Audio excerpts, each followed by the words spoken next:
ನಮಸ್ಕಾರ ಸ್ನೇಹಿತರೆ ಭಾರತದ ಸಂವಿಧಾನದ ಪ್ರಶ್ನೆಗಳು ಇತ್ತೀಚೆಗೆ ಇವಾಗ ನಡೆದಿದ ಪ್ರಶ್ನೆಗಳು ವೀರಶೈವ ಡಿಸಿಸಿ ಬ್ಯಾಂಕ್ ಅಲ್ಲಿ ತುಂಬಾ ಚೆನ್ನಾಗಿದೆ. ಇದನ್ನ ಅನಲೈಸ್ ಮಾಡೋಣ. ಕೀ ಆನ್ಸರ್ಸ್ ನೋಡ್ದಂಗೂ ಆಗುತ್ತೆ ನಿಮಗೆ.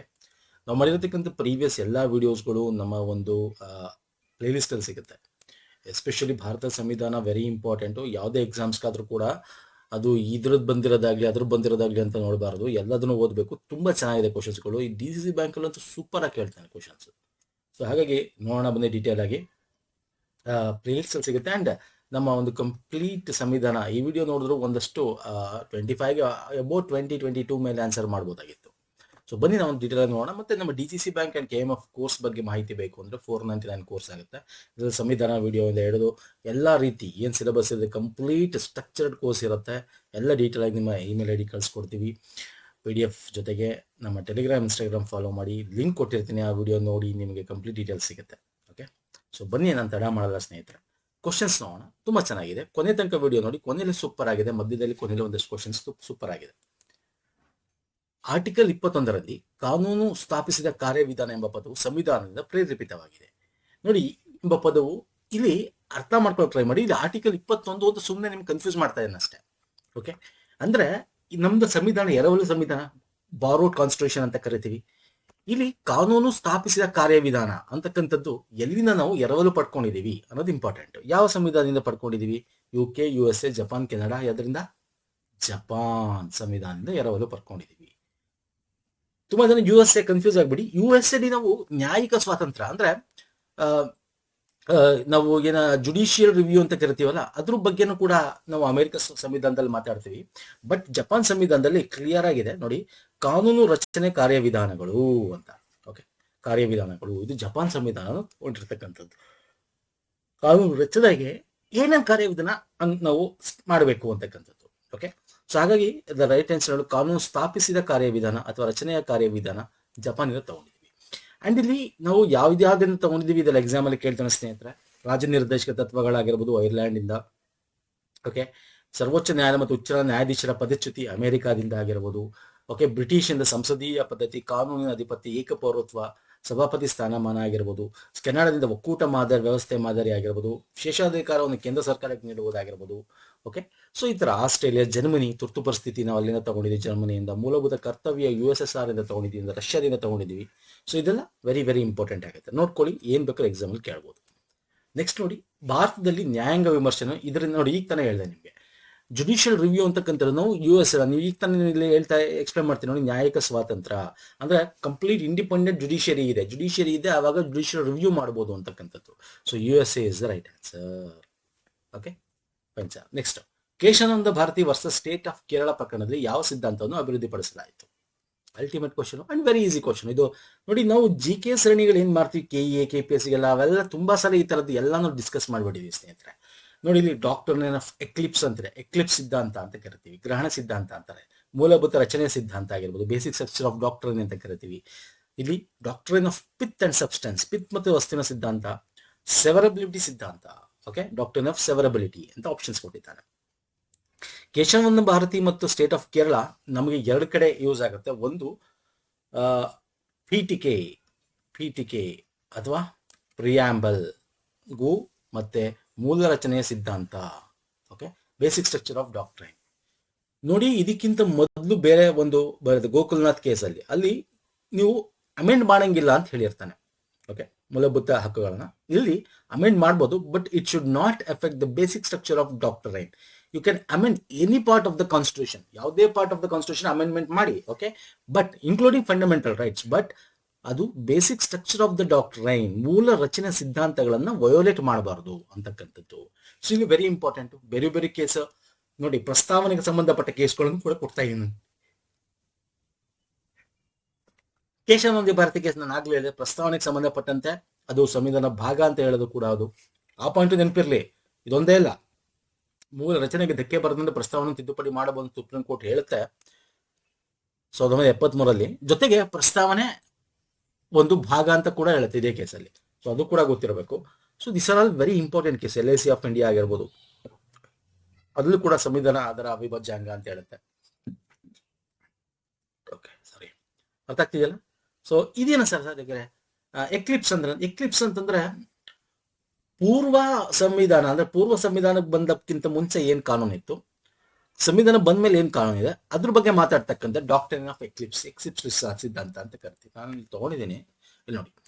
Related to pre constitution laws, ಸಂವಿಧಾನಕ್ಕಿಂತ ಮುಂಚೆ ಮೂಲಭೂತ ಹಕ್ಕುಗಳನ್ನು ಉಲ್ಲಂಘಿಸುವ ಸಂವಿಧಾನ ಪೂರ್ವ ಕಾನೂನುಗಳು. ನೋಡಿ 47 ಅಲ್ಲಿ ನಮಗೆ ಸ್ವತಂತ್ರ ಬಂತು, ಓಕೆ ಅಲ್ವಾ ಸರ್?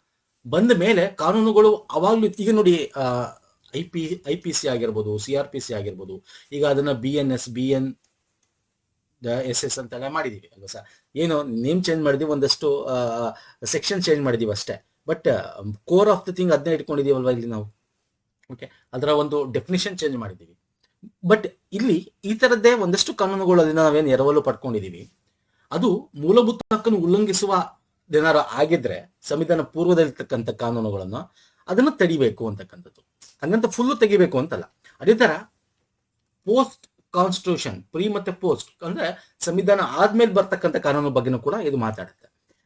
ಇನ್ನು ಪಿತ್ ಮತ್ತು ವಸ್ತುವಿನ ಒಂದು ಅಂದ್ರೆ ಸಬ್ಸ್ಟೆನ್ಸಸ್ ಅಂತ, ಇದೇನು ಅಂದ್ರೆ ಒಂದು ಲೆಜಿಸ್ಲೇಚರ್ ಅಂತ ಏನ್ ಕರಿತೀವಿ, ಶಾಸಕಾಂಗ, ಅದಕ್ಕೆ ಕಾನೂನು ಮಾಡ್ತಕ್ಕಂಥ ಅಧಿಕಾರ, ಎಷ್ಟು ನಿರ್ದಿಷ್ಟವಾಗಿ ಕಾನೂನು ಮಾಡಬಹುದು ಅದನ್ನ ಹೇಳ್ತಕ್ಕಂಥದ್ದೇ doctrine of pith and substances ಅಂತಕ್ಕಂಥದ್ದು. ಓಕೆ, ಒಂದು ಶಾಸಕಾಂಗ ಕಾನೂನು ಯಾರು ಮಾಡ್ತಾರೆ? ಸಂಸತ್ತಲ್ಲಿ ಮಾಡ್ತಾರೆ.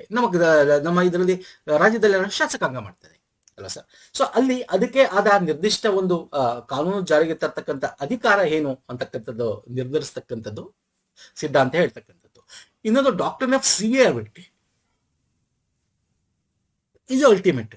ಯಾವುದೇ ಆದ ಮೂಲಭೂತ ಸಂರಚನೆ ಧಕ್ಕಿರ್ತಕ್ಕಂಥ ಕಾನೂನುಗಳನ್ನ ನಾವು ನಲ್ ಅಂಡ್ ವೈಡ್ ಅಂತ ಕರಿತೀವಿ ಅಂತ ಗೊತ್ತಲ್ಲ ನಿಮ್ಗೆ, ಸುಪ್ರೀಂ ಕೋರ್ಟ್ ಹೇಳಿದೆ. ಬಟ್ ಇಡೀ ಕಾನೂನನ್ನು ತಪ್ಪಿಸ್ಬೇಕು ಅಂತೇನಿಲ್ಲ, ಅದನ್ನೇ ಹೇಳೋದು ಡಾಕ್ಟ್ರಿನ್ ಆಫ್ ಸಿವಿಯರಿಟಿ ಅಂತ. ಬೇರ್ಪಡಿಸುವ ಸಿದ್ಧಾಂತ ಅನ್ನೋದು ನ್ಯಾಯಾಲಯ ಏನಿರುತ್ತೆ, ಯಾವ್ದಾದ್ರು ಕಾನೂನು ಸಂವಿಧಾನದ ಭಾಗವನ್ನು ಏನಾದ್ರೂ ಚೇಂಜ್ ಮಾಡ್ತಾ ಇದ್ರೆ ಅದ್ರಲ್ಲಿ ಮೂಲಭೂತ ಸಂರಚನೆನ ಅಂತದ್ ಮಾತ್ರ ತೆಗೆದು ಅಂತದ್ ಮಾತ್ರ ರದ್ದು ಮಾಡಿ ಉಳಿದವನ್ನ ಅನುಮತಿ ಕೊಡಬಹುದು ಅಂತಕ್ಕಂಥದ್ದು ಹೇಳೋದು ಬೇರ್ಪಡಿಸಿ ಸಿದ್ಧಾಂತ, ಡಾಕ್ಟ್ರಿನ್ ಆಫ್ ಸಿವಿಯರಿಟಿ ಅಂತೀವಿ. ನೋಡಿ, ಇದೆಲ್ಲ ಓದಿರ್ತೀರಾ ನೀವು, ಎಷ್ಟೊಂದ್ ಕಡೆ ನಾವು ಓದೇ ಇರಲ್ಲ ಇದನ್ನ. ನೋಡಿ ಎಂತ, ಅದಕ್ಕೆ ಹೇಳೋದು ಈ ತರ ಸೂಪರ್ ಕ್ವಶನ್ಸ್ಗಳು ಎಲ್ಲ ಸಿಕ್ಕರು ಇದನ್ನೆಲ್ಲ ತಿಳ್ಕೋಬೇಕು ಸ್ನೇಹಿತರೆ. ಅರ್ಥ ಆಯ್ತಾ? ಈ ಕ್ವಶನ್ಗೆ B is the right answer. Next, ಭಾರತೀಯ ಸಂವಿಧಾನವನ್ನು ಅರೆ ಫೆಡರಲ್ ಅಂತ ಕರೆದಿದ್ಯಾರು? ಎಲ್ಲರೂ ಕರೆದಿದ್ದಾರೆ. ಇಲ್ಲಿ ಅಂಬೇಡ್ಕರ್ ಅವರು ಅರೆ ಸಂಯುಕ್ತ ಅಂತ ಕರೆದಿದ್ದಾರೆ. ಅರೆ ಕ್ವಾಸಿ ಫೆಡರಲ್ ಅಂತ ಹೇಳಿದ್ದು ಫಸ್ಟ್ ವಿಯರ್, KC ವಿಯರ್, ಎಲ್ಲಿ ಅಂತ ಕೊಟ್ಬಿಟ್ಟ ಇಲ್ಲಿ. ಓಕೆ, ವೇರ್ ಅನ್ನೋದು ಕನ್ನಡ ತರ್ಜುಮೆ ಅಂದ್ರೆ ಇಲ್ಲಿ ಟ್ರಾನ್ಸ್ಲೇಷನ್ ಮಾಡ್ಬಿಟ್ಟ, KC Wheare. Okay, so option.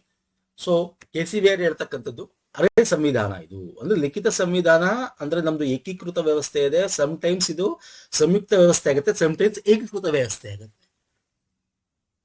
ಇದನ್ನ ನಾವು ಡೀಟೇಲ್ ಆಗಿ ನಮ್ಮ ಒಂದು ಸಂವಿಧಾನದ ವಿಡಿಯೋದ ಎಕ್ಸ್ಪ್ಲೇನ್ ಮಾಡಿದೀವಿ ನೋಡಿ. ಏಕೀಕೃತ ವ್ಯವಸ್ಥೆ ಯಾವಾಗಿರುತ್ತೆ ನಮ್ಮ ಭಾರತ, ಓಕೆ, ಅಂದ್ರೆ ಮತ್ತೆ ಸಂವಿಧಾನ ಅಂದ್ರೆ ಸಂಯುಕ್ತ ಫೆಡರಲ್ ಆಗಿ ಯಾವಾಗ ಕಾರ್ಯನಿರ್ವಹಿಸುತ್ತೆ, ಸೊ ಯಾವ ಲಕ್ಷಣ ಹೊಂದಿದೆ ಅದನ್ನ ಡೀಟೇಲ್ ಆಗಿ ಮಾಡಿದೀವಿ. ಗ್ರ್ಯಾನ್ ವಿಲ್ಲೆ ಆಸ್ಟಿನ್ ಅವರು ಸಹಕಾರ ಫೆಡರಲ್, ಕೋಆಪರೇಟಿವ್ ಫೆಡರಲಿಸಂ ಅದ್ರ ಬಗ್ಗೆ ಮಾತಾಡ್ತಾರೆ. ಅಂದ್ರೆ ಕೇಂದ್ರ ಸರ್ಕಾರ ಬಲವಾಗಿರೋದನ್ನ ರಾಜ್ಯ ಸರ್ಕಾರ ದುರ್ಬಲಗೊಳಿಸದೆ ಬಲವಾದ ಕೇಂದ್ರ ಸರ್ಕಾರ ಹೊಂದಿರತಕ್ಕಂಥದ್ದನ್ನ ಮಾತಾಡೋದು ಕೋಆಪರೇಟಿವ್ ಫೆಡರಲಿಸಂ ಅಂತ. ಓಕೆ, ಇಲ್ಲಿ ಭಾರತದ ಬಗ್ಗೆ ಹೇಳೋದಾದ್ರೆ KC ವಿಯರ್. ಗ್ರಾವಿನ್ ಆಸ್ಟಿನ್ ಹೇಳೋದು, ಗ್ರಾವಿಲ್ಲೆ ಆಸ್ಟಿನ್ ಅವ್ರು ಏನ್ ಹೇಳ್ತಾರೆ ಅಂದ್ರೆ ಕೇಂದ್ರ ಬಲವಾಗಿದ್ರು ಪರವಾಗಿಲ್ಲ, ಆದ್ರೆ ರಾಜ್ಯನ ಮತ್ತೆ ದುರ್ಬಲ ಮಾಡಬಾರ್ದು. ನಮ್ಮ ಭಾರತದಲ್ಲಿ ಹಂಗಿಲ್ಲ, ರಾಜ್ಯ ದುರ್ಬಲವಾಗೇ ಇರೋದು ಅಲ್ವಾ ಸರ್? ಐವರ್ ಜೆನ್ಸಿಂಗ್ ಹೇಳ್ತಕ್ಕಂಥದ್ದು ಬಲವಾದ ಕೇಂದ್ರೀಕೃತ ಪ್ರವೃತ್ತಿ ಹೊಂದಿರುವ ಒಕ್ಕೂಟ ಅಂತ, federation with strong central tendency ಅನ್ನೋದ್ರ ಬಗ್ಗೆ ಹೇಳ್ತಕ್ಕಂಥದ್ದು. ಸೊ 3 ಜನದ ಹೇಳಿದೀನಿ, ಸೊ ವೆರಿ ಇಂಪಾರ್ಟೆಂಟ್ ಸ್ನೇಹಿತರೆ. ನೆಕ್ಸ್ಟ್ ಬರ್ತೇನೆ, ಭಾರತೀಯ ಸಂವಿಧಾನ ಪೀಠಿಕೆಯನ್ನು ಇವರಿಂದ ತಿದ್ದುಪಡಿ ಮಾಡಲಾಗಿದೆ.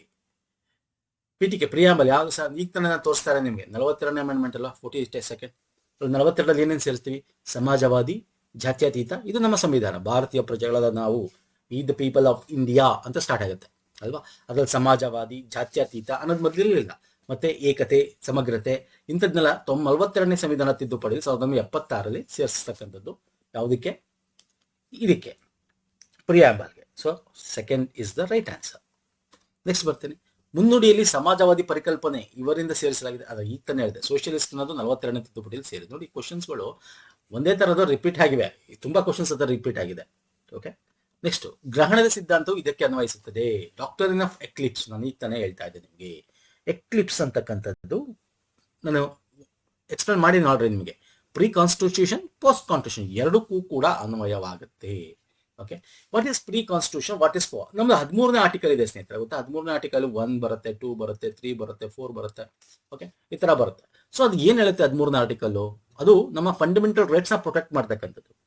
ಸೊ ಇಲ್ಲಿ ಸಂವಿಧಾನದಲ್ಲಿ Bhikaji Narayan Dhakras versus state of Madhya Pradesh ಪ್ರಕರಣದಲ್ಲಿ ಹೇಳ್ತಕ್ಕಂಥದ್ದು, ಮೂಲಭೂತ ಹಕ್ಕುಗಳನ್ನ ಮುಚ್ಚಿ ಹಾಕ್ತಕ್ಕಂಥ ಸಂವಿಧಾನದ ಪೂರ್ವ ಕಾನೂನುಗಳೇನ್ ಹೇಳುತ್ತಲ್ಲ ಅದನ್ನ ತೆಗಿಬೇಕು ಅಂತಲ್ಲ, ಕಂಪ್ಲೀಟ್ ಅಂತ ಒಂದು ಪೋರ್ಷನ್ ಮಾತ್ರ ತೆಗಿಬಹುದು ಅಂತ, ಬದಲಿಗೆ ಅದನ್ನ ಅಂತ ಪೋರ್ಷನ್ ತೆಗೆದು ಯೂಸ್ ಮಾಡಬಹುದು ಅಂತ. ಇನ್ನೊಂದು, ಸಂವಿಧಾನಿಕ ನಂತರದ ಕಾನೂನುಗಳು, Gujarat state versus Ambika mills ಪ್ರಕರಣದಲ್ಲಿ ಸುಪ್ರೀಂ ಕೋರ್ಟ್ ಹೇಳ್ತಕ್ಕಂಥದ್ದು ಏನ್ ಹೇಳುತ್ತೆ ಅಂದ್ರೆ, ಒಂದಷ್ಟು ಕಾನೂನುಗಳು ಮೂಲಭೂತ ಹಕ್ಕನ್ನ ಮಾಡಬಹುದು, ಉಲ್ಲಂಘನೆ ಮಾಡಬಹುದು ಆಫ್ಟರ್ ಕಾನ್ಸ್ಟಿಟ್ಯೂಷನ್ ಬಂದ್ಮೇಲೆ. ಆದ್ರೆ ಅದು ಇಟ್ ಮೇ ಬಿ ಡಿಫರೆನ್ಸ್, ಅಂದ್ರೆ ನಮ್ಮ ನಾಗರಿಕರು ಸಿಟಿಸನ್ಸ್ ಆಫ್ ಇಂಡಿಯಾ ಹಾಗೂ ನಾನ್ ಸಿಟಿಸನ್ಸ್ ಆಫ್ ಇಂಡಿಯಾ ಅವರ ವಿರುದ್ಧ ಇದ್ರೆ that is not a problem ಅಂತ ಅಲ್ವಾ ಸರ್? ಎಷ್ಟೊಂದು ನಮಗೆ fundamental rights non citizens of India ಇಲ್ಲ, ಕೊಟ್ಟಿಲ್ಲ ನಾವು ಅಲ್ವಾ? So that is fine, no problem. Citizens of ಇಂಡಿಯಾಗೆ ಏನಿರ್ಬೇಕು ಅದಿರಬೇಕು, ಅವ್ರ ವಿರುದ್ಧವಾಗಿ ನಾನ್ ಸಿಟಿಸನ್ಸ್ ಆಫ್ ಇಂಡಿಯಾ ಅಂದ್ರೆ ಹೇಳುತ್ತೆ. ವಿಶೇಷವಾಗಿ ಕಾನೂನು ನಾಗರಿಕರ ವಿರುದ್ಧ ಅಸಂವಿಧಾನಿಕವಾಗಿದ್ದರೂ ನಾಗರಿಕರಲ್ಲದ ವಿರುದ್ಧ ಮಾನ್ಯವಾಗಿ ಉಳಿದಿರುವಾಗ ಈ ಸಂವಿಧಾನ ಸಾಂವಿಧಾನಿಕ ನಂತರ ಕಾನೂನಿಗೆ ಅನ್ವಯಿಸುತ್ತದೆ. ಅಂದ್ರೆ ಒಂದೆಲ್ಲ ಹೇಳಬೇಕು ಅಂತಂದ್ರೆ, ಯಾವುದೇ ಕಾನೂನು ಮಾಡಿದ್ರು ಕೂಡ ಆಫ್ಟರ್ ಕಾನ್ಸ್ಟಿಟ್ಯೂಷನ್ ಫಂಡಮೆಂಟಲ್ ರೈಟ್ಸ್ ನ ಅಗೇನ್ ಇಲ್ಲಿ ವಯೋಲೇಷನ್ ಮಾಡಿರಬಾರ್ದು. ಆಗಿದ್ರು ಅದು ನಾನ್ ಕಾನ್ಸ್ಟಿಟ್ಯೂಷನ್ ಅಂದ್ರೆ ನಾನ್ ಮೆಂಬರ್ ಆಫ್ ಅಂದ್ರೆ ನಾನ್ ಸಿಟಿಸನ್ ಆಫ್ ಇಂಡಿಯಾ ಇದ್ರೆ ನೋ ಪ್ರಾಬ್ಲಮ್ ಅನ್ನೋ ರೀತಿ. ಅಂದ್ರೆ ಇದು ಪ್ರೀ ಮತ್ತೆ ಪೋಸ್ಟ್ ಗ್ರಹಣ ಸಿದ್ಧಾಂತ ಅನ್ನೋದಷ್ಟೇ. ಎಕ್ಲಿಪ್ಸ್ ಡಾಕ್ಟರ್ ಅಂದ್ರೆ ಪ್ರೀ ಕಾನ್ಸ್ಟಿಟ್ಯೂಷನ್ ಲಾ ಪೋಸ್ಟ್ ಕಾನ್ಸ್ಟಿಟ್ಯೂಷನ್ ಆಗಿ ಸಂಬಂಧಪಟ್ಟಿದೆ. ಇಷ್ಟು ತಿಳ್ಕೊಳ್ಳಿ ಸಾಕು, ತುಂಬಾ ಡೀಟೇಲ್ ಬೇಕಾಗಿಲ್ಲ. ಇದು ನಮಗೆ UPSC ತುಂಬಾ ಡೀಟೇಲ್ ಆಗಿ ಕೇಳ್ತಾನೆ ನಾವು ಮೇನ್ಸ್ ಎಲ್ಲ ಬರೀಬೇಕಾದ್ರೆ. ಸೊ ಇಲ್ಲಿ ನಮಗೆ ಏನ್ ಹೇಳುತ್ತೆ ಅನ್ನೋದ್ರ ಬಗ್ಗೆ ತಿಳ್ಕೊಳ್ಳಿ. ಒಂದೊಂದ್ಸಲ ನಿಮಗೆ ಪೋಸ್ಟ್ ಕಾನ್ಸ್ಟಿಟ್ಯೂಷನ್ ಕೊಟ್ಟಿಲ್ಲ, ಬರೀ ಪ್ರೀ ಕೊಟ್ಟಿರೋ ನಾವು ಅದಕ್ಕೆ ಟಿಕ್ ಹಾಕಿ, 2 ಕೊಟ್ಟಿರೋ ಬೋತ್ ಅನ್ನೋದ್ರಲ್ಲಿ ಟಿಕ್ ಹಾಕಿ ಅಷ್ಟೇ. Okay, next one. ಯಾವ ವಿಧಿ ಅಸ್ಪೃಶ್ಯತೆಯ ನಿರ್ಮೂಲನೆ ಮಾಡುತ್ತದೆ? ಯಾವುದು ಸರ್? 15ನೇ ವಿಧಿ ಏನ್ ಹೇಳುತ್ತೆ, 16ನೇ ವಿಧಿ ಏನ್ ಹೇಳುತ್ತೆ, 17ನೇ ವಿಧಿ ಅಸ್ಪೃಶ್ಯತೆ ಹೇಳುತ್ತೆ, 15ನೇ ಹೇಳುತ್ತೆ ಏನ್ ಹೇಳುತ್ತೆ ಹೇಳ್ತೀರಾ? 16ನೇ ಹೇಳುತ್ತೆ ಎಸ್, ಕಾನೂನಿನ ಮುಂದೆ ಸಹಕಾರಿ ಹುದ್ದೆಗಳಲ್ಲಿ ಸಮಾನ ಅವಕಾಶ. 16ನೇದು. 15 ಸಾರ್ವಜನಿಕ ಸ್ಥಳಗಳಲ್ಲಿ ತಾರತಮ್ಯ ಇರಬಾರದು, ನಿಷೇಧ. 17 ಅಸ್ಪೃಶ್ಯತೆ ನಿಷೇಧ. 18 ಬಿರುದುಗಳ ರದ್ದತಿ. ಓಕೆ, ಇವೆಲ್ಲ ಸಮಾನತೆಯ ಹಕ್ಕುಗಳಲ್ಲಿ ಬರುತ್ತೆ. 14ರಿಂದ 18 ಇವೆಲ್ಲ ಯಾವ್ದ್ರಲ್ಲಿ ಬರುತ್ತೆ ಸರ್? 14ರಿಂದ 18 ಸಮಾನತೆ ಹಕ್ಕುಗಳಲ್ಲಿ ಬರುತ್ತೆ. ಓಕೆ, ಅದು ಇಂಪಾರ್ಟೆಂಟ್. 19ರಿಂದ 22 ಇಂಪಾರ್ಟೆಂಟ್, ಇದು ಕೂಡ ಇಂಪಾರ್ಟೆಂಟ್. ಫಂಡಮೆಂಟಲ್ ರೈಟ್ ಆಕ್ಚುಲಿ ಎಲ್ಲ ಇಂಪಾರ್ಟೆಂಟ್, ಬಟ್ ಇದ್ರ ಬಗ್ಗೆ ಹೆಚ್ಚು ಕ್ವಶನ್ಸ್ ಬರ್ತವೆ, ಅದಕ್ಕೆ ಎವರ್ಗ್ರೀನ್ ಚಾಪ್ಟರ್ ಅಂತ ಕರಿತೀವಿ ಅದನ್ನ. ನೆಕ್ಸ್ಟ್, ಗೌಪ್ಯತೆ ಹಕ್ಕು ಅನ್ನು ಮೂಲಭೂತ ಹಕ್ಕು ಎಂದು ಘೋಷಿಸಲಾಗಿದೆ. ರೈಟ್ ಆಫ್ ಪ್ರೈವಸಿ, ಇದು ಅಲ್ಟಿಮೇಟ್ ಕ್ವಶನ್ ಇದು. ಇಲ್ಲಿ Maneka Gandhi versus Union of India ಇದೆ, KS Puttaswamy versus Union of India ಇದೆ, ಗೋಕುಲ್ನಾಥ್ ವಿರುದ್ಧ ಪಂಜಾಬ್ ಅಂತಿದೆ. ಇದಂತೂ ಆಗಕ್ಕೆ ಚಾನ್ಸ್ ಇಲ್ಲ, ನಾನು ಆಲ್ರೆಡಿ ಹೇಳ್ತಿದ್ದೆ ನಿಮಗೆ ಅಲ್ವಾ. ನಮ್ಮ ಕೇಶವಾನಂದ ಭಾರತಿ ವರ್ಸಸ್ ಕೇರಳದಲ್ಲಿ ನಮ್ಮೊಂದು ಪ್ರೀವಿಯಸ್ ಕ್ವಶನ್ ಮಾಡ್ಬೇಕಾದ್ರೆ ಹೇಳಿದೆ, Gokulnath versus state of Punjab ಅಲ್ಲಿ ಅಮೆಂಡ್ ಮಾಡಂಗಿಲ್ಲ ಯಾವುದು ಫಂಡಮೆಂಟಲ್ ರೈಟ್ಸ್ ಗಳನ್ನ ಅಂತ ಬದಲು ಹೇಳಿತ್ತು. ಬಟ್ ಆಮೇಲೆ ಅದನ್ನ ಅಮೆಂಡ್ ಮಾಡಬಹುದು, any part of the constitution amend ಮಾಡಬಹುದು, ಬಟ್ ಬೇಸಿಕ್ ಸ್ಟ್ರಕ್ಚರ್ ಮೂಲಭೂತ ಸಂರಚನೆ ಎಫೆಕ್ಟ್ ಆಗಬಾರದು ಅಂತ ಕೇಶವಾನಂದ ಭಾರತದಲ್ಲಿ ಹೇಳ್ತಕ್ಕಂಥದ್ದು. ಸೊ ಹಾಗಾದ್ರೆ ಇದಂತೂ ಅಲ್ವೇ ಅಲ್ಲ. Minerva Minerals and Union of India, ಇದಂತೂ ಅಲ್ಟಿಮೇಟ್. ಮಿನರ್ವಾ ಮಿನರಲ್ಸ್ ಅಂತಕ್ಕಂಥದ್ದು ಏನಿದೆ, ನಮ್ಮ ಫಂಡಮೆಂಟಲ್ ರೈಟ್ಸ್ ಮತ್ತೆ DPSP directive principle of state policy ರಾಜನೀತಿ ನಿರ್ದೇಶಕ ತತ್ವಗಳೇನಿದೆಯಾ ಅದರ ಎರಡೂವರೆ ಕ್ಲಾಶಸ್ ಬಗ್ಗೆ ಮಾತಾಡುತ್ತೆ. ಯಾವ್ದು ದೊಡ್ಡದು? DPSP is greater than fundamental rights, 42ನೇ ತಿದ್ದುಪಡಿಯಲ್ಲಿ ಹೇಳ್ತಕ್ಕಂಥದ್ದು. ಆಗ ಸರ್ಕಾರ ಹೇಳ್ತಕ್ಕಂಥ ಇದು ಅದಕ್ಕಿಂತ ದೊಡ್ಡದು, ಅದಕ್ಕಿಂತ ಇದೆರಡು ಒಟ್ಟಿಗೆ ಹೋಗ್ಬೇಕು. ಆಕ್ಚುಲಿ ಫಂಡಮೆಂಟಲ್ ಇಸ್ ಗ್ರೇಟರ್, ಯಾಕಂದ್ರೆ DPSPಗೆ ನಾವು ಯಾವುದೇ ನ್ಯಾಯಸಮ್ಮತೆ ಅಂದ್ರೆ ನ್ಯಾಯಿಕ ಒಂದು ಇದನ್ನ ಸ್ಟೇಟಸ್ ಕೊಟ್ಟಿಲ್ಲ. ಅಲ್ಲಿಗೆ ನೀವು ಅದನ್ನ ಎಸ್ಟಾಬ್ಲಿಷ್ ಮಾಡಿಲ್ಲ ಅಂತ ಹೇಳಿ ನಾವು ಕೋರ್ಟ್ಗೆ ಹೋಗೋಕ್ಕಾಗಲ್ಲ. ಬಟ್ ಫಂಡಮೆಂಟಲ್ ರೈಟ್ಸ್ ಇಲ್ಲ ಅಂತ ಕೋರ್ಟ್ಗೆ ಹೋಗ್ಬೋದು ಅಲ್ವಾ, ರಿಟ್ ಹಾಕ್ಬೋದು ಅಲ್ವಾ ಸರ್. ಸೊ ಹಾಗಾಗಿ ಇದ್ರ ಬಗ್ಗೆ ಮಾತಾಡ್ತಕ್ಕಂಥ ಕೇಸು. ಓಕೆ, ಒಂದೆಲ್ಲ ಏನೇನು ಹೇಳಿದ್ದೀನಿ ಅರ್ಥ ಮಾಡ್ಕೊಳ್ಳಿ. ಇಲ್ಲಿ ಮೇನಕಾ ಗಾಂಧಿನೂ KS ಪುಟ್ಟಸ್ವಾಮಿ ತುಂಬಾ ಜನ ಕನ್ಫ್ಯೂಸ್ ಆಗ್ತಾರೆ. ಯಾಕಂದ್ರೆ Maneka Gandhi versus Union of India, Maneka Gandhi passport ನ ಇದರಲ್ಲಿ ಯಾವ್ದ್ರಲ್ಲಿ ಏರ್ಪೋರ್ಟ್ಗೆ ಹೋಗ್ಬೇಕಾದ್ರೆ ವಶಪಡಿಸ್ಕೊಂಡು ಅವ್ರನ್ನ ಅರೆಸ್ಟ್ ಮಾಡ್ತಕ್ಕಂಥದ್ದು. ಅಲ್ಲಿ ಅಗೇನ್ ಪ್ರೈವಸಿ ಬಗ್ಗೆ ಬರುತ್ತೆ ಅಲ್ಲಿ. ಓಕೆ, ಬಟ್ ಎಸ್ ಇಲ್ಲಿ ಪ್ರೈವಸಿ ಬಗ್ಗೆ ಮಾತಾಡುತ್ತೆ ಸುಪ್ರೀಂ ಕೋರ್ಟ್, ಬಟ್ ಅದನ್ನ ಮೂಲಭೂತ ಹಕ್ಕು ಅಂತ ಹೇಳಿರಲ್ಲ ಈ ಕೇಸಲ್ಲಿ, Maneka Gandhi versus Union of India. But KS Puttaswamy versus Union of India ಕೇಸಲ್ಲಿ ಮೂಲಭೂತ ಹಕ್ಕು ಅಂತ ಹೇಳ್ತಕ್ಕಂಥದ್ದು, ರೈಟ್ ಆಫ್ ಪ್ರೈವಸಿ ಆರ್ಟಿಕಲ್ 21 ಅಡಿಯಲ್ಲಿ ಮೂಲಭೂತ ಹಕ್ಕು ಅಂತ ಹೇಳ್ತಕ್ಕಂಥದ್ದು KS ಪುಟ್ಟಸ್ವಾಮಿ ನಮ್ಮ ಹೈಕೋರ್ಟ್ನ ನಿವೃತ್ತ ನ್ಯಾಯಾಧೀಶರವರು. ಓಕೆ, KS ಪುಟ್ಟಸ್ವಾಮಿ 2017-18 ತೀರ್ಪು ಬರ್ತಕ್ಕಂಥದ್ದು. ಓಕೆ, ಇದ್ರ ಇತಿಹಾಸ ನೋಡೋಕೆ ತುಂಬಾ ಇದೆ. ಫೇಸ್ಬುಕ್ ಇದು ಯಾವುದು ವಾಟ್ಸಪ್ನ ತಗೊಂತು, ಆವಾಗ ಒಂದಷ್ಟು ಪ್ರೈವಸಿ ಬಗ್ಗೆ ಬಂತು. ಮತ್ತೆ ಸರ್ಕಾರ ಏನ್ ಮಾಡ್ತು, ಇದನ್ನ ತಂತು, ಯಾವುದು ಆಧಾರ್ ಬಿಲ್ ತಂತು. ಅದನ್ನ ಆಧಾರ್ ಬಿಲ್ನ ಏನ್ ಮಾಡ್ತು, 2016 ಆಧಾರ್ ಬಿಲ್ನ ತಂದ್ಬಿಟ್ಟು ಅದನ್ನ ಫೈನಾನ್ಸ್ ಬಿಲ್ ಆಗಿ ಮಾಡ್ತು. ಸೊ ಈ ತರ ಬೇರೆ ಬೇರೆ ಅದ್ರದ ಬ್ಯಾಕ್ ಗ್ರೌಂಡ್ ಚೆಕ್ ಮಾಡೋಕೆ ತುಂಬಾ ಇದೆ. ಸೊ ಅದರಲ್ಲಿ KS Puttaswamy versus Union of India ಒಂದು ಪ್ರಕರಣದಲ್ಲಿ ಸುಪ್ರೀಂ ಕೋರ್ಟ್ ಹೇಳ್ತಾರೆ 9 ಜನ ಕೂತ್ಕೋತಾರೆ. ಮೊದಲು 5 ಜನದ್ದು 8 ಜನದ್ದು ಕೂತಿರ್ತಾರೆ, ಅಷ್ಟು ಇದು ಬರಲ್ಲ. 9 ಜನ ಜಡ್ಜ್ ಬೆಂಚ್ ಕೂತ್ಕೊಂಡು ಮಾಡ್ತಕ್ಕಂಥದ್ದು ಇದು. ಇದರಲ್ಲಿ ಹೇಳ್ತಕ್ಕಂಥದ್ದು 21ನೇ ವಿಧಿಯಡಿ ಜೀವಿಸುವ ಹಕ್ಕು ಅಥವಾ ವೈಯಕ್ತಿಕ ಸ್ವಾತಂತ್ರ್ಯದ ಹಕ್ಕು ಒಂದು ಸಂವಿಧಾನದ ಮೂಲಭೂತ ಹಕ್ಕು ಅಂತ ಹೇಳ್ತಕ್ಕಂಥ ಕೇಸ್ ಇದು. ಇನ್ನು Maneka Gandhi versus Union of India already ಹೇಳಿದೆ. ಅದರಲ್ಲಿ ಜಸ್ಟ್, ಫೇರ್ ಅಂಡ್ ರೀಸನಬಲ್ ಅಂದ್ರೆ ಆರ್ಟಿಕಲ್ 21 ಬಗ್ಗೆನ ಮಾತಾಡತ್ತೆ, ಮತ್ತೆ ನಮ್ಮ ಒಂದು ರೈಟ್ ಟು ಪ್ರೈವಸಿ ಬಗ್ಗೆನೂ ಮಾತಾಡುತ್ತೆ Maneka Gandhi versus Union of ಇಂಡಿಯಾದಲ್ಲಿ. ಬಟ್ ಅದನ್ನ ಫಂಡಮೆಂಟಲ್ ರೈಟ್ ಅಂತ ಘೋಷಣೆ ಮಾಡಲ್ಲ. Okay, however it did not explicitly declare right to privacy of fundamental right. ಅದು Maneka Gandhi versus Union of ಇಂಡಿಯಾದಲ್ಲಿ.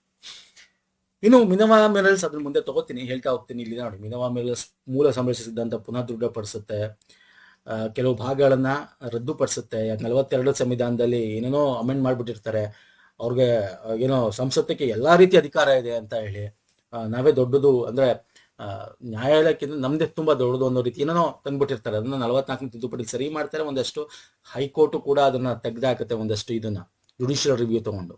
ಓಕೆ, ತುಂಬಾ ಚೆನ್ನಾಗಿದೆ. ಅಲ್ಲೇ ಹೇಳುತ್ತೆ ಇದು ಮೂಲಭೂತ ಹಕ್ಕು ಮತ್ತು ರಾಜನಿರ್ದೇಶಕ ತತ್ವಗಳ ನಡುವಿನ ಸಾಮರಸ್ಯದ ಅಗತ್ಯವನ್ನ ಹೇಳ್ತಕ್ಕಂಥದ್ದು Minerva Mills and Union of India. ಕೇಳಿದ್ದಾನೆ ಎಕ್ಸಾಮ್ ಅಲ್ಲಿ ಇದನ್ನ, ಈ ಪಾಯಿಂಟ್ ನ ಕೇಳಿದ್ದಾನೆ. ಓಕೆ, ಅದಕ್ಕೆ ನಾನು ಒತ್ತಿ ಏನ್ ಹೇಳ್ತಾ ಇರ್ತೀನಿ ಸ್ನೇಹಿತರೆ, ಪದೇ ಒಂದು ಸೆಂಟೆನ್ಸ್ ನಾನು ಹೇಳ್ತಾ ಇದ್ರೆ ಅದನ್ನ ಕೇಳಿದ್ದಾನೆ ಅಂತ ಅರ್ಥ. ನೆಕ್ಸ್ಟ್, ಅಕ್ರಮ ಬಂಧನ ವಿರುದ್ಧ ರಿಟ್ ನೀಡಲಾಗಿದೆ. Writ is issued against illegal detention. ಏನಂತ ಕರಿತೀವಿ? ಬಂದಿ ಪ್ರತ್ಯಕ್ಷೀಕರಣ ಅಂತೀವಿ ಕನ್ನಡದಲ್ಲಿ. ಬಂದಿ ಪ್ರತ್ಯಕ್ಷೀಕರಣ, ಹೇಬಿಸ್ ಕಾರ್ಪಸ್. 24 ಟೈಮಲ್ಲಿ ಒಳಗೆ ಅವ್ರನ್ನ ಪೊಲೀಸರ ಮುಂದೆ ಆ ವ್ಯಕ್ತಿನ, ಇಲ್ಲಾಂದ್ರೆ ರಿಟ್ ಆಗ್ತದೆ ಅಲ್ವಾ.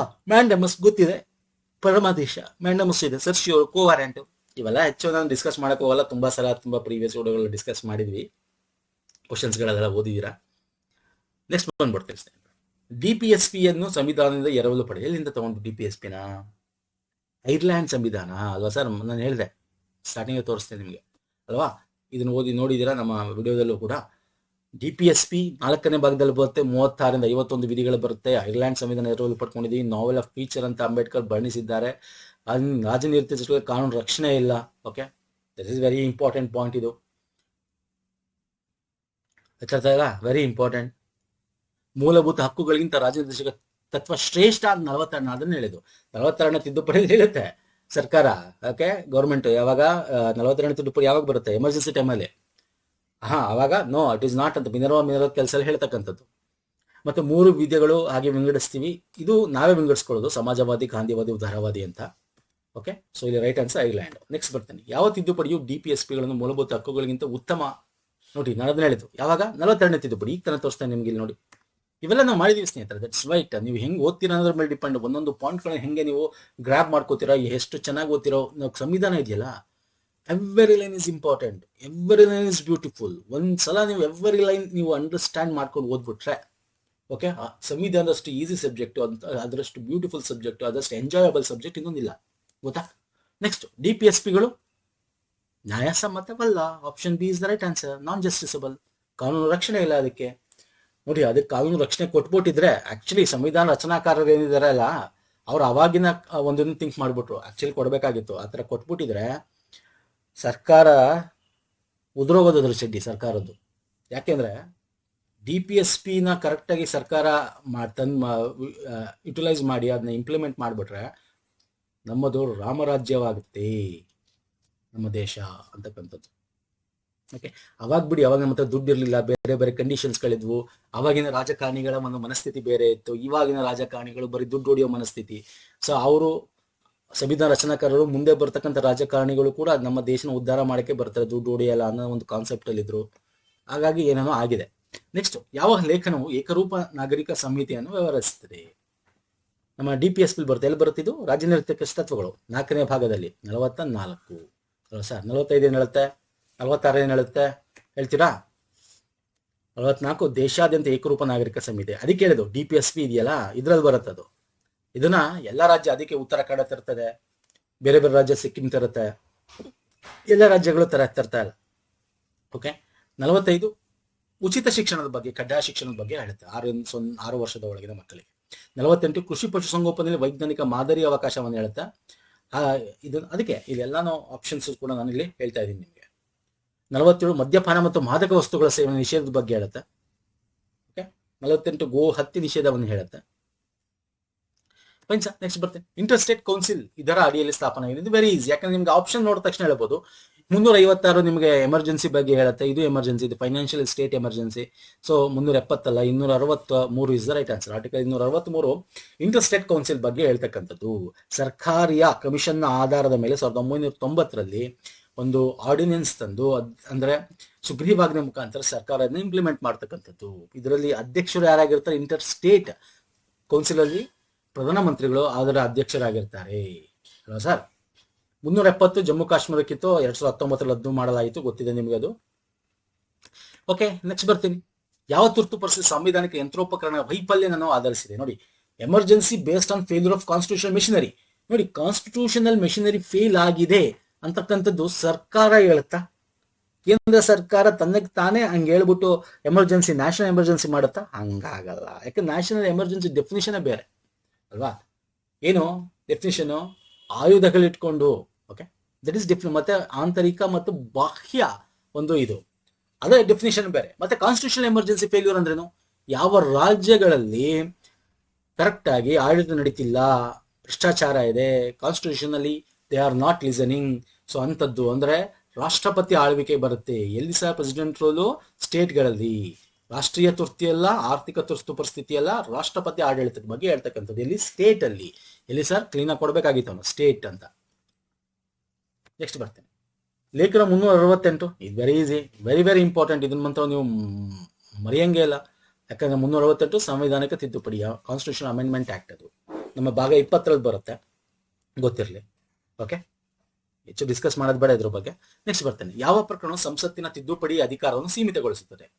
Limited parliament amending power. ಚೆನ್ನಾಗಿದೆ, ಇದು ಚೆನ್ನಾಗಿದೆ. ನೀವು ಕಾನ್ಸೆಪ್ಟ್ಸ್ ಏನು ಇದನ್ನ 3 ಎಕ್ಸ್ಪ್ಲೇನ್ ಮಾಡಿದೀನಿ ನಿಮಗೆ. ಈಗ ಈ ವಿಡಿಯೋಗಳಲ್ಲಿ ಕ್ವಶನ್ ಏನು ಸ್ಟಾರ್ಟಿಂಗ್ ನೋಡ್ಕೊಂಡ್ಬಂದ್ರೆ 3 ಎಕ್ಸ್ಪ್ಲೇನ್ ಮಾಡಿದೀನಿ. ಹೇಳಿ ನೋಡೋಣ. ಗೋಕುಲನಾಥ್ ವರ್ಸಸ್ ಸ್ಟೇಟ್ ಆಫ್ ಪಂಜಾಬ್. ನಾನು ಏನ್ ಹೇಳಿದೆ ನಿಮಗೆ? ಅಲ್ಲಿ ಅಮೆಂಡ್ ಮಾಡಂಗಿಲ್ಲ ಅಂತ ಹೇಳ್ತು. ಸೊ ಅಂದ್ರೆ ಸಂಸತ್ ತಿದ್ದುಪಡಿಕನ್ನ ಸೀಮಿತಗೊಳಿಸ್ತಲ್ವಾ? ಎಸ್, ಕರೆಕ್ಟ್ ಇದೆ ಇದು.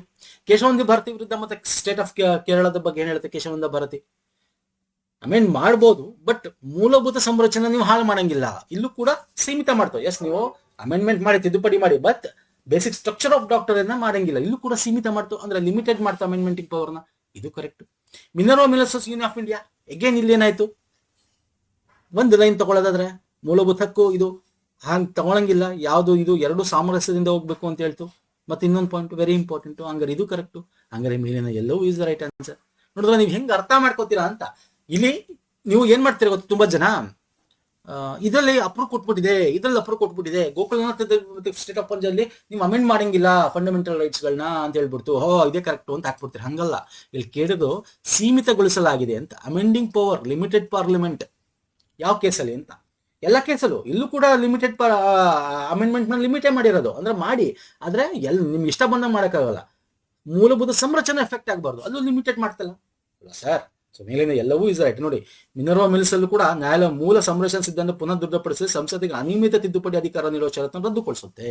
ನ್ಯಾಯಾಂಗ ಪರಿಶೀಲನೆ ಅಂದ್ರೆ ಜುಡಿಷಿಯಲ್ ರಿವ್ಯೂಗೆ ಸಂವಿಧಾನದ ಒಂದು ಪ್ರಮುಖ ಭಾಗ ಅಂತ ಹೇಳುತ್ತೆ. Okay, this is very important. ಎಷ್ಟು ಚೆನ್ನಾಗಿದೆ ಕ್ವಶನ್ಸ್ ಸ್ನೇಹಿತರೆ ಅಲ್ವಾ? ಸಾರ್ವಜನಿಕ ಹಿತಾಸಕ್ತಿ ಧಾವೆ PIL ಯಾರಪ್ಪ ಪರಿಚಯ ಮಾಡಿದ್ದು ಹೇಳ್ತೀರಾ? ನೋಡಿ, ಯಾವಾಗ ತಮಗೆ ಆಗಿರ್ತಕ್ಕಂಥದ್ದ ನೋವುಗಳನ್ನ ಕೋರ್ಟ್ ಅಲ್ಲಿ ತಾವು ಪ್ರಶ್ನೆ ಮಾಡಕ್ ಆಗ್ಲಿಲ್ಲ, ಅಂದಾಗ ನಮ್ಮ ಒಂದು ಪರವಾಗಿ ಇನ್ನೊಬ್ರು ನಮ್ಮಲ್ಲಿ ಶಕ್ತಿ ಇಲ್ಲ ಅಂದಾಗ ಅಥವಾ ನಮಗೆ ಹೋಗಕ್ ಆಗಲ್ಲ ಅಂದಾಗ ಇನ್ನೊಬ್ರು ನಮ್ಮ ಪರವಾಗಿ ಕೋರ್ಟ್ಗೆ ಹೋಗ್ತಕ್ಕಂಥದ್ದು, ನ್ಯಾಯ ಕೊಡಿಸ್ತಕ್ಕಂಥದ್ದನ್ನ ಪಬ್ಲಿಕ್ ಇಂಟ್ರೆಸ್ಟ್ ಲಿಟಿಗೇಷನ್ ಅಂತ ಕರಿತೀವಿ. So PN Bhagwati is the right answer, option A. This is very important. PN Bhagwati 1970-80 ದಶಕದಲ್ಲಿ ಆಗ್ತಕ್ಕಂಥದ್ದು ಇದು. ಸೊ ಇದನ್ನ ಅವ್ರನ್ನ ಭಗವತಿ ಅವ್ರನ್ನ PIL ಪಿತಾಮಹ ಅಂತಾನೆ ಕರಿತೀವಿ. ಲೋಕಲ್ ಸ್ಟ್ಯಾಂಡಿ, ಓಕೆ, ಲೋಕಲ್ ಸ್ಟ್ಯಾಂಡಿ ನಿಯಮ ಅಂತ ಕರಿತೀವಿ. ನೆಕ್ಸ್ಟ್, ಭಾರತ ಸರ್ವೋಚ್ಚ ನ್ಯಾಯಾಲಯ ಸ್ಥಾಪಿಸಲಾಯಿತು ಯಾವಾಗ? Supreme court of India. ನೋಡಿ, 1950 ನಾವು ಸಂವಿಧಾನ ತಗೋತೀವಿ, 1950 ಸುಪ್ರೀಂ ಕೋರ್ಟ್ ಆಫ್ ಇಂಡಿಯಾ ಬರುತ್ತೆ. ಬಟ್ ಡೇಟ್ ಚೇಂಜ್ ಗೊತ್ತಿರ್ಬೇಕು ನಿಮ್ಗೆ. ಏನ್ ಸರ್ ಡೇಟ್ ಚೇಂಜ್ ಅಂದ್ರೆ 26 ಜನವರಿ ನಾವು ಸಂವಿಧಾನ ಅಕ್ಸೆಪ್ಟ್ ಮಾಡಿ, ಅಂದ್ರೆ ಇಂಪ್ಲಿಮೆಂಟ್ ಮಾಡೋದು ಅಲ್ವಾ, ಜಾರಿಗೆ ಅಕ್ಸೆಪ್ಟ್ ಮಾಡೋದು ನವೆಂಬರ್ ಅಲ್ಲಿ 1947 ಅಲ್ವಾ, 49. ಇಲ್ಲಿ ಜಾರಿಗೆ ತರ್ತಕ್ಕಂಥದ್ದು 26 ಜನ್ 1950. ಬಟ್ ಸುಪ್ರೀಂ ಕೋರ್ಟ್ ಅದೇ ಡೇಟಿಂದ ಬರಲ್ಲ. ಯಾವ ಡೇಟಿಂದ ಬರುತ್ತೆ? 28, 2 ದಿನ ಲೇಟ್ ಆಗಿ ಸುಪ್ರೀಂ ಕೋರ್ಟ್ ಎಸ್ಟಾಬ್ಲಿಷ್ ಆಗುತ್ತೆ, ಇನಾಗರೇಟ್ ಆಗುತ್ತೆ. ಓಕೆ, ಗೊತ್ತಿರಬೇಕು. 28 ಜಾನ್ 1950 ಗೊತ್ತಿರಬೇಕು. ಕೇಳ್ತಾನೆ, ಡೇಟ್ ಕೂಡ ಮೊನ್ನೆ ಕೇಳಿದ್ದಾನೆ. ನೆಕ್ಸ್ಟ್, ಯಾವ ತತ್ವವು ಮೂಲಭೂತ ಹಕ್ಕುಗಳು ಮತ್ತು DPSPಗಳ ನಡುವೆ ಸಾಮರಸ್ಯ ಖಚಿತಪಡಿಸುತ್ತದೆ? ಅಲ್ಟಿಮೇಟ್ ಕ್ವಶನ್ ನೋಡಿ. ಡಾಕ್ಟರ್ ಆಫ್ ಎಕ್ಲಿಪ್ಸ್, ಇದನ್ನ ಎಕ್ಸ್ಪ್ಲೈನ್ ಮಾಡಿದ್ದೀನಿ ಆಲ್ರೆಡಿ. ಗ್ರಹಣ ಸಿದ್ಧಾಂತ, ಪ್ರೀ ಮತ್ತು ಪೋಸ್ಟ್ ಕಾನ್ಸ್ಟಿಟ್ಯೂಷನಲ್ ಕಾನೂನು ಬಗ್ಗೆ ಮಾತಾಡೋದು. ಬೇಸಿಕ್ ಸ್ಟ್ರಕ್ಚರ್ ಆಫ್ ಡಾಕ್ಟ್ರಿನ್ ಅಲ್ವೇ ಅಲ್ಲ. ಇಲ್ಲಿ ಸಾಮರಸ್ಯ ಅಂತಿದೆ ಸರ್, ಸಾಮರಸ್ಯದ ನಿರ್ಮಾಣ ಸಿದ್ಧಾಂತ. ಕಣ್ಮುಚ್ಕೊಂಡು ಟಿಕ್ ಹಾಕಿ. ಡಾಕ್ಟರ್ ಆಫ್ ಹಾರ್ಮೋನಿಯಸ್ ಕನ್ಸ್ಟ್ರಕ್ಷನ್ ಅಂತ ಕರಿತೀವಿ. ಸಿವಿಯರ್ ಎಬಿಲಿಟಿ ಆಲ್ರೆಡಿ ಹೇಳಿದೀನಿ. ಏನ್ ಸಿವಿಯರ್ ಎಬಿಲಿಟಿ ಅಂದ್ರೆ ಕಂಪ್ಲೀಟ್ ಕಾನೂನನ್ನ ನಾವು ನಲ್ ಅಂಡ್ ವೈನ್ ಮಾಡೋ ಅನಿಸುತ್ತಿಲ್ಲ, ಅದ್ರ ಭಾಗ ಯಾವುದು ನಮ್ಮ ಒಂದು ಮೂಲಭೂತ ಸಂರಚನೆ ಎಫೆಕ್ಟ್ ಆಗ್ತಾ ಇದೆ ಅಂತದ್ ಮಾತ್ರ ತೆಗೆದು ಮಿಕ್ಕಿದ ಹಂಗೆ ಇಟ್ಕೋಬಹುದು ಅನ್ನೋದು ಡಾಕ್ಟರ್ ಆಫ್ ಸಿವಿಯರ್ ಎಬಿಲಿಟಿ ಸಿದ್ಧಾಂತ ಅಂತ ಕರಿತೀವಿ ಅಲ್ವಾ. ಸೊ ಸಾಮರಸ್ಯ ನಿರ್ಮಾಣ, ಡಾಕ್ಟರ್ ಆಫ್ ಹಾರ್ಮೋನಿಯಸ್ ಅಂತಕ್ಕಂಥದ್ದು ಏನಿದೆ, that is very important. Okay, ಈ ತತ್ವ ಏನ್ ಹೇಳುತ್ತೆ? ಸಂವಿಧಾನ 2 ನಿಬಂಧನೆಗಳು ಪರಸ್ಪರ ವಿರುದ್ಧವಾಗಿ ಕಂಡು ಬಂದಾಗ ನ್ಯಾಯಾಂಗವು ಈ ಸಿದ್ಧಾಂತವನ್ನು ಬಳಸುತ್ತೆ. ಇದು ಒಂದು ಇನ್ನೊಂದನ್ನು ರದ್ದುಗೊಳಿಸುವ ಬದಲು 2 ನಿಬಂಧನೆಗಳಿಗೆ ಪರಿಣಾಮ ಬೀರುವ ರೀತಿಯಲ್ಲಿ ಕಾನೂನು ಅರ್ಥೈಸಲಾಗುತ್ತದೆ. This is very important. ನಾನು ಅದನ್ನೇ ಹೇಳಿದ್ದು. ಫಾರ್ ಎಕ್ಸಾಂಪಲ್, ಮಿನರ್ವಾ ಮಿಲ್ಸ್ ಪ್ರಕರಣ ಅಲ್ವಾ, ಸಾಮರಸ್ಯ ನಿರ್ಮಾಣ ಸಿದ್ಧಾಂತ ಮಿನರ್ವಾ ಮಿಲ್ಸ್ ಪ್ರಕರಣದಲ್ಲಿ ಆಗದೆ, ಅದನ್ನ ಡಾಕ್ಟರ್ ಆಫ್ ಹಾರ್ಮೋನಿಯಸ್ ಕನ್ಸ್ಟ್ರಕ್ಷನ್ ಅಂತ ಕರಿತೀವಿ, ಸಾಮರಸ್ಯ ನಿರ್ಮಾಣ ಸಿದ್ಧಾಂತ ಅಂತ ಕರಿತೀವಿ. ಎಷ್ಟು ಚೆನ್ನಾಗಿದೆ ಕ್ವಶನ್ ನೋಡಿ. ನೋಡಿ, ಈಗ ಬಂದಿರೋದು ಮುಂದೆ ಕ್ವಶನ್ಸ್ ನಾನು ಡಿಸ್ಕಸ್ ಮಾಡಿದ್ದೀನಿ. ಇಷ್ಟ ಆಗಿದೆ ಅನ್ಕೋತೀನಿ. DCC ಬ್ಯಾಂಕ್ KMF ಕೋರ್ಸ್ ಬೇಕು ಅಂದ್ರೆ ಸ್ಟ್ರಕ್ಚರ್ಡ್ ಕೋರ್ಸ್ ಏನ್ ಸಿಲೆಬಸ್ ಇದೆ ಕಂಪ್ಲೀಟ್ ಇದೆ. ಲಿಂಕ್ ಈ ವಿಡಿಯೋದು ಕೊಟ್ಟಿರ್ತೀನಿ. ಈ ವಿಡಿಯೋ ನೋಡಿ ನಮ್ಮ ಟೆಲಿಗ್ರಾಮ್, ಇನ್ಸ್ಟಾಗ್ರಾಮ್ ಫಾಲೋ ಮಾಡಿ. ಓಕೆ, ಡಿಸ್ಕ್ರಿಪ್ಷನ್ ಬಾಕ್ಸ್ ಅಲ್ಲೂ ಡೀಟೇಲ್ಸ್ ಹಾಕಿರ್ತೀನಿ ವಿಡಿಯೋದು, ಮತ್ತೆ ಎಲ್ಲಿ ಪೇ ಮಾಡಿ ಏನ್ ಮಾಡ್ಬೇಕು ಅಂತ ತಗೊಳ್ಳಿ ಬೇಕು ಅನ್ನೋರು. ಓಕೆ, ಸೊ ಇದೆಲ್ಲ ಎಕ್ಸಾಮ್ಸ್ಗೂ ಹೆಲ್ಪ್ ಆಗುತ್ತೆ. ವಿಡಿಯೋ ಇಷ್ಟ ಆಗಿರೋ ಲೈಕ್ ಮಾಡಿ, ಶೇರ್ ಮಾಡಿ, ಸಬ್ಸ್ಕ್ರೈಬ್ ಮಾಡ್ಕೊಳ್ಳಿ, ನಮ್ಮ ಟೆಲಿಗ್ರಾಮ್, ಇನ್ಸ್ಟಾಗ್ರಾಮ್ ಫಾಲೋ ಮಾಡ್ಕೊಳ್ಳಿ. ನೆಕ್ಸ್ಟ್ ವಿಡಿಯೋದಲ್ಲಿ ಪುನಃ ಸಿಗ್ತೀನಿ. ನಮಸ್ಕಾರ, ಧನ್ಯವಾದಗಳು. Thank you so much.